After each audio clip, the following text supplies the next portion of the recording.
Coucou les petites étoiles, j'espère que vous allez bien. Je vous retrouve aujourd'hui pour vous faire ma palle du petit mois petite lecture qui est le challenge de Le Souffle des mots, donc Audrey, que je pense que vous êtes très nombreux à connaître. Si ce n'est pas le cas, eh bien n'hésitez pas à aller voir sa chaîne parce qu'elle fait un contenu hyper qualitatif et j'aime vraiment beaucoup ce qu'elle fait en plus d'être une belle personne. Et du coup j'avais encore une fois très envie de participer cette année. Et vous allez voir, je me suis fait une petite palle de 10 romans, ce qui est quand même pas mal, ça fait à peu près un livre tous les 2-3 jours globalement, et j'intercalerai aussi avec d'autres lectures évidemment, et notamment notre lecture commune sur un one shot. Donc n'hésitez pas à me rejoindre à la fois sur Discord et Instagram pour connaître toutes les nouvelles et voir le sélectionner. Bon, c'est pas le tout, mais je pense qu'on va commencer parce qu'il y en a une belle ribambelle. Le premier auquel j'ai pensé, c'est le préquel de La Passeuse de mots écrit par Alric et Jennifer Twice, édité chez Hachette Roman, qui fait 190 pages globalement si on compte les remerciements, qui est donc, comme je vous l'ai dit, le préquel de la saga, parce que pour l'instant il n'y a que 3 tomes de sortie, donc je vais dire trilogie, mais c'est une saga prévue en au moins 7 tomes, je ne sais pas s'il y en aura plus ou moins, mais ayant lu le tome 3 très récemment, je me dis c'est le moment d'attaquer ce préquel. Je voulais le lire en mois de décembre, bon, j'ai eu trop de lectures, franchement j'avais trop de livres, j'étais un peu surmenée à ce niveau-là, et je me suis dit je vais me le garder pour ce petit mois de février, ça pourrait me faire une petite lecture doudou, et je pense que ça va se lire très vite, parce que comme vous pouvez le constater, c'est quand même vachement aéré comparé à la saga initiale, donc ça c'est plutôt chouette. Le prochain roman que je vais vous présenter est arrivé dans ma palle là au mois de janvier, même les 2 dernières semaines si je puis dire, puisque je l'ai acheté durant mon CDD en librairie et je m'y attendais pas du tout en fait à m'acheter celui-là, j'avais même pas connaissance de son existence, et c'est un roman qui ne se vendait absolument pas, ou en tout cas on en a vendu 2 sur 10 je crois, et on en avait genre 7 en rayon, du coup on s'est dit c'est pas possible, enfin ça fait longtemps qu'il est là, on va les retirer parce qu'au bout de 3 mois les livres sont souvent retournés à l'éditeur ou en tout cas au distributeur, et là en l'occurrence je suis tombée dessus par hasard, j'ai lu le résumé, il m'a assez happé on va dire, et j'ai lu un petit peu le début et pareil je trouvais ça hyper beau, hyper bien écrit. Il s'agit donc du roman de Jenna Ortega. Alors je l'ai pas acheté pour elle parce que franchement ça aurait été quelqu'un d'autre, ça aurait été pareil, mais juste l'écriture m'a happé, et donc c'est It's All Love, donc de Jenna Ortega, édité chez Michel Lafon. Il fait à peu près 230 pages, donc c'est un petit peu plus que ce qu'elle a autorisé on va dire, mais comme vous pouvez le constater c'est des petites pages en fait très peu garnies, donc là c'est un peu une citation et ça c'est vraiment le texte, donc ça va se lire très très vite. J'avais déjà lu genre peut-être 10 pages là-bas, et franchement j'avais bien aimé et je me suis dit ok, donc ce roman peut être à la fois motivant, doux et bienveillant. Je vais l'acheter et je vais voir ce que j'en pense. Donc voilà, je m'attends à rien, j'ai très hâte de pouvoir le continuer et même du coup recommencer ce que j'ai pu lire et le lire d'un coup, potentiellement une par jour, je ne sais pas combien il y en a. D'ailleurs c'est une bonne question. Non parce que là s'il y a 230 pages, c'est-à-dire je vais pas le lire en 200 jours, enfin non c'est pas possible, donc je vais le lire au mois de février, je vais m'arranger un petit peu à ma sauce, mais j'ai très envie de le continuer. Nous restons dans la poésie avec un recueil de poèmes écrit par Les Pépites de Jess, qui est donc une personnalité publique si on peut dire sur Instagram et YouTube, donc je mettrai le lien de ses comptes dans la description ainsi que le lien de son recueil de poèmes. Il s'agit donc de L'obscurité à la lumière et son nom d'autrice c'est Gigi Kremer, et du coup il se présente comme ceci. Voilà, donc quand je vous dis que ça va se lire assez vite, je ne vous mens pas, et je ne sais pas comment je vais m'organiser pour celui-ci, si j'en lis un par jour ou quoi. On verra aussi de la dureté des mots, et il fait donc à peu près 140 pages. Si je l'ai acheté c'est notamment pour la soutenir, même si c'est vrai que j'aime beaucoup la poésie. J'en lis quasi pas, mais quand j'en lis j'aime plutôt bien, et là en l'occurrence j'ai très hâte de pouvoir la soutenir justement en parlant de ce petit recueil, et j'espère qu'à travers ne serait-ce que cette première vidéo, vous allez cliquer sur le lien et aller lui acheter un roman. Les prochains livres que je vais vous présenter c'est plutôt des romans, et je vais donc commencer par L'Enfant Pan de Arnaud Druel, édité chez Girlstream dans la collection Echo. Et pour le coup je ne sais pas grand chose, mis à part 2 choses. C'est une réécriture de Peter Pan, donc déjà ça part très très bien, juste par rapport à ça c'est génial. Donc comme c'était une réécriture de Peter Pan, je vais aussi pouvoir vous faire ma vidéo potentiellement sur Peter Pan un de ces jours, parce que j'y pense toujours malgré tout. Ça prend du temps, il faut que je lise plus de romans à propos de ça, mais ça me tente toujours autant, et donc celui-ci pourrait m'aider justement à l'avancer. Et la deuxième ou troisième chose, je ne sais plus où j'en suis, c'est que ça a un lien très intime avec le roman que je suis en train de lire, donc Le Crépuscule des Hommes, toujours du même auteur et toujours chez Girlstream, qui est Le Crépuscule des Hommes. Donc je sais pas si je vous ai dit le titre, mais voilà, c'est donc une duologie que nous lisons en lecture commune avec le book club. Je n'en sais pas plus pour celui-ci, Peter Pan réécriture, ça m'a suffi, donc voilà. Le prochain roman que je vais vous présenter, je l'ai acheté donc hier, ça devait être le 27 janvier pour un petit peu la fin de mon contrat, mon CDI à la librairie. Et je me suis dit bon, en petit cadeau, je vais me prendre un roman, en plus il me tente énormément. Et comme on en a reçu, je me suis dit ok, je vais faire le petit pigeon, je vais l'acheter, il a l'air trop bien. Et je me suis aperçue qu'il était super court puisqu'il fait à peu près genre 216 pages et ça m'a à la fois étonnée, en même temps je suis refaite parce que je peux pas le caser aussi rapidement. Il s'agit donc de ce roman qui est La maison à l'orée de la magie de Amy Sparks, édité du coup chez De Saxus dans la collection Saxo, donc c'est plutôt pour la jeunesse pour le coup. Et je suis étonnée qu'il n'ait pas été fait en relié, mais bon, c'est pas plus mal pour mon porte-monnaie. Et en brochet, pour aussi peu de pages, il coûte quand même 15,90 €, pardon. Et je trouve ça assez cher, mais bon, ça c'est un autre débat. Et je suis trop contente de l'avoir acheté parce qu'il me tente énormément, comme je vous le disais. Mais je me souviens absolument rien du résumé, donc je vais vous le lire. 3. Repérer sa cible. 2. Se mettre en position. 1. Bondir. 9 est une orpheline contrainte de voler dans la rue pour mériter le gîte et le couvert. Jusqu'au jour où elle dérobe le bibelot qui va enfin changer sa vie. Une maison tenant dans le creux de la main et sur laquelle pèse une terrible malédiction.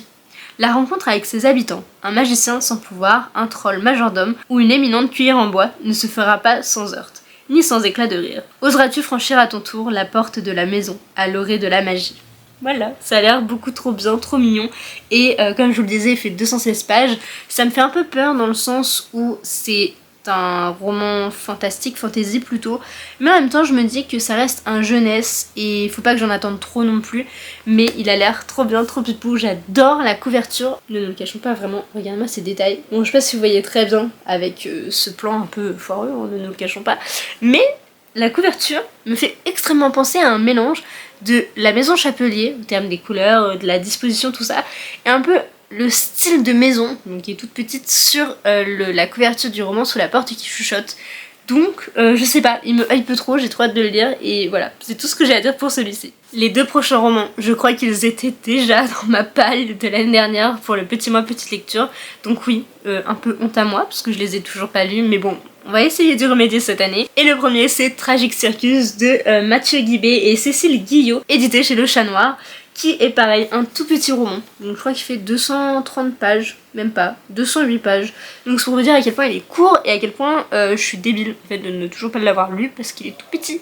Donc vraiment en un week-end, je pourrais me dire, je le lis pour un week-end et c'est bon. Donc il va vraiment falloir que je me lance ces petits défis là. Surtout que mon emploi du temps c'est vachement allégé pour cette suite d'années.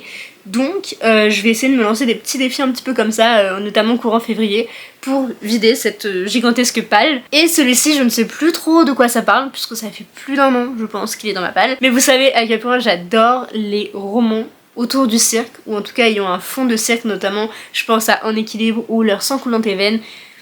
Je sais pas, il y a un truc qui fait que j'adore, donc il faut absolument que je me lance dans celui-ci. Le prochain, pareil, je crois qu'il y était déjà, donc encore une fois, honte à moi, mais c'est pas grave, il va vraiment falloir que je me lance.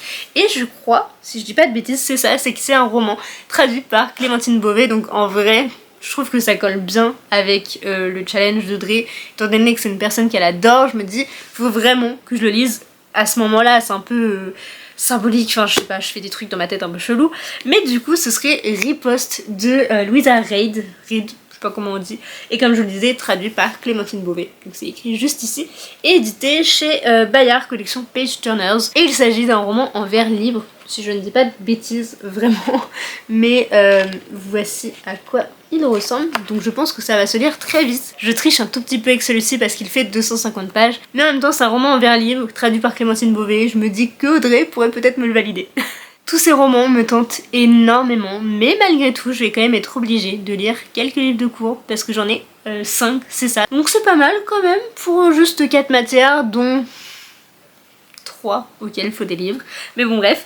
Et le premier que je suis censée lire, c'est La Princesse de Clèves de Madame de La Fayette, et bon ça c'est une édition classique de le livre de poche. Et pour pas vous le cacher, je suis extrêmement frustrée et déçue de ne pas avoir à lire La Princesse de Montpensier, puisque j'ai dû le lire pour ma terminale, et là évidemment fallait que ce soit l'autre. Bon bah c'est comme ça, c'est pas grave, mais du coup je saisis l'occasion de ce petit challenge pour pouvoir le glisser, puisqu'il fait à peu près 230 pages, et je pense que, bon non je dirais pas que ça va se lire vite, non je devrais pas dire ça parce que c'est pas vrai, ça reste un livre de cours, je vais pas spécialement prendre de plaisir, mais il est court en termes de grosseur, du coup je me dis ça peut passer, et en plus de ça bah ça va me pousser un peu plus à lire parce que je suis du genre à toujours reculer, à les lire presque au dernier moment et on sait que c'est pas bien, il faut pas le faire. Je prône moi-même la première à dire mais il faut pas le faire, mais en fait tout le monde fait ça, on le sait. Mais bon bref, je voudrais vraiment remédier à ça et comme je vais avoir un emploi du temps très light, pas vous le cacher, et bien ça va me permettre de pouvoir les lire et travailler un peu plus dessus. Le prochain que je vais lire c'est Lien de famille de Clarice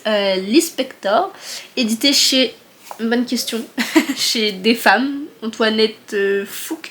Bon bref, je ne connais pas l'édition de ce roman, mais pour vous dire à quel point il est pas tout jeune, c'est un roman où il y a encore écrit le prix en francs, et je ne vous mens pas, je pense que vous pouvez le constater juste là, j'espère que je suis pas trop loin, mais je trouve ça assez drôle quand même d'avoir toujours le prix en francs.